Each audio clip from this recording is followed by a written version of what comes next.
तुकाराम महाराजांचे काळात देशपांडे नावाचा कोणी एक ब्राह्मण, त्याला पुराणातील आणि वेदातील व्युत्पन्नत्व प्राप्त करण्यासाठी म्हणून तो पंढरपूरला गेला आणि त्यांनी विठोबाला साकडे घातले. तिथे त्यांनी 10 दिवसपर्यंत उपासना केली आणि मग 10 दिवसानंतर प्रत्यक्ष विठोबांनी त्या ब्राह्मणाला तू आळंदीला ज्ञानदेवांकडे जा असे सांगितले. त्यानंतर तो ब्राह्मण आळंदीला महाराजांच्या म्हणजे ज्ञानदेवांचे कडे तिथे आला आणि त्यांनी 12 दिवसांचे उपोषण केले. आणि त्यानंतर ज्ञानदेवांनी त्या ब्राह्मणाला स्वप्नात येऊन सांगितले की तू इथे थांबू नको, तू देहूला तुकोबा आहेत त्यांच्याकडे जा आणि तुला जे काही पाहिजे ते तुला तिथे मिळेल. आता हे सर्व झाल्यावर तो ब्राह्मण देहूला आला. देहूला येऊन त्यांनी चौकशी केली की ते तुकाराम महाराज जे आहेत ते कुठे राहतात, त्यांच्याकडे मला जायचं आहे. गावातली लोक तशीही काही त्यांच्याबद्दल फार बरं बोलणारी नव्हती, म्हणजे तुकोबांबद्दल. त्यातले 2-4 जण म्हणाले, तो तुकोबा वाणी, त्याच्याकडे कशाला जायचं आहे तुम्हाला? तर ते म्हणतात की तुकाराम महाराज वाणी आहेत, म्हणजे ते खालच्या जातीचे आहेत आणि मी तर ब्राह्मण आहे, आणि मग हे मला काय उपदेश करणार? आपलं काहीतरी ऐकण्यात चूक झाली आहे असं त्यांना वाटतं आणि ते परत आळंदीला जातात.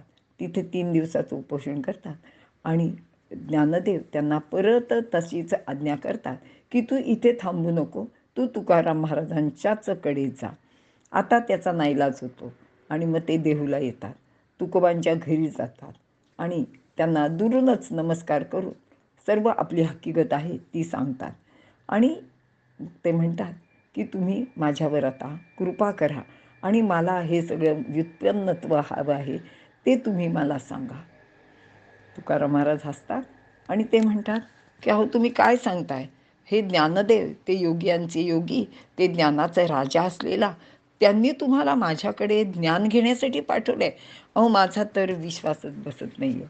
पण ठीक आहे, त्यांनी जी काही मला आज्ञा केलेली आहे ती मला शिरसा वंद्यच आहे. खरं तर मी याचा अधिकारी आहे की नाही मला माहीत नाही, पण ज्ञानदेवांचे सांगणे डावलणे मला काही शक्य नाही. तर मी तसा काही अडाणी आहे, पण मला जे काही कळलं आहे, मला जो काही वेदांचा अर्थ किंवा ह्या सर्व परमार्थाचा जो काही अर्थ मला उलगडलेला आहे तो मी तुम्हाला सांगतो. आणि मग ते त्याला सांगतात की तुम्ही उपवास व्रते वगैरे अशी साधना करू नका, देहाला कष्ट देऊ नका, देवाचे नामस्मरण करीत जा आणि उगाच्या उगाच ग्रंथांच्या मागे लागून त्याच्यातनं आपल्याला काही ज्ञानप्राप्ती होईल, आपल्याला मोक्ष मिळेल अशी व्यर्थ कोणतीही मनात भावना बाळगू नका किंवा आशासुद्धा बाळगू नका. आणि तुम्ही फक्त त्या भगवंताला अनन्य भावाने शरण जा, इंद्रिय निग्रह करा, मन ताब्यात ठेवा, इंद्रियांचा जय साधून ती आपले मन निर्मळ आणि पवित्र करा आणि ते निर्विषय करा. आणि मग आपले हे जे काही कामक्रोध आहेत या शत्रूंवर जय मिळवून आपल्या मनाला साक्षी ठेवून केवळ देवाचीच उपासना करावी, त्या भगवंताला तुम्ही आळवावं, त्याची भक्ती करावी.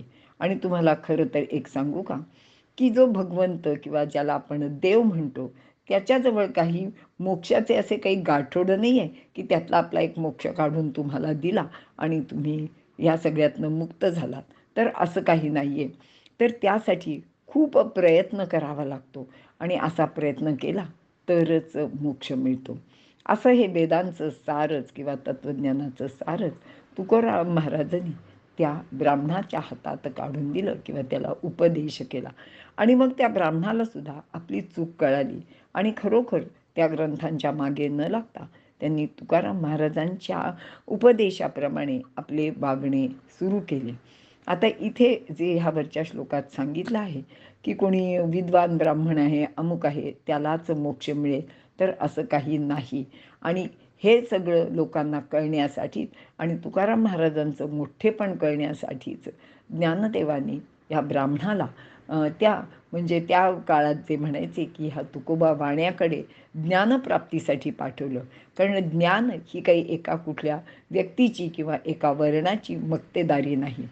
असा हा जो काही मी वरच्या श्लोकात सांगितला तो समाजवाद किंवा ती समान वृत्ती, ते जे मनाचं समत्व आहे, ते ह्या अशा भगवंताच बरोबरच ह्या सर्व संतांनी सुद्धा आपल्या आचरणात आणून दाखवलेलं आहे. आणि आपल्याला सर्वांना माहिती आहे की याच्यानंतर तुकाराम महाराजांनी एक फार सुंदर असा अभंग लिहिला आहे आणि ते ज्ञानदेवांना म्हणतात की अहो मज पामरा काय हे थोरपण, पायीची वाहन पायी बरी. कारण मी काही या योग्यतेचा नाही आहे आणि तुमच्या आज्ञेप्रमाणे मी ह्या ब्राह्मणाला तर उपदेश केला आहे. म्हणून ते म्हणतात करा क्षमा अपराध महाराज तुम्ही सिद्ध, आणि मला केवळ तुमच्या पायाशी जागा द्या आणि तीच माझी योग्यतासुद्धा आहे. असे हे थोर मनाचे तुकाराम आणि त्यांच्याच इतके अतिशय थोर मनाचे आपले ज्ञानदेव आहेत. आणि ह्या गोष्टीचा इथे सर्वांनी विचार करावा की सर्व भगवंताच्या उपदेशाप्रमाणे हे सर्व संतांचे आचरण होते. इथे मी थांबते.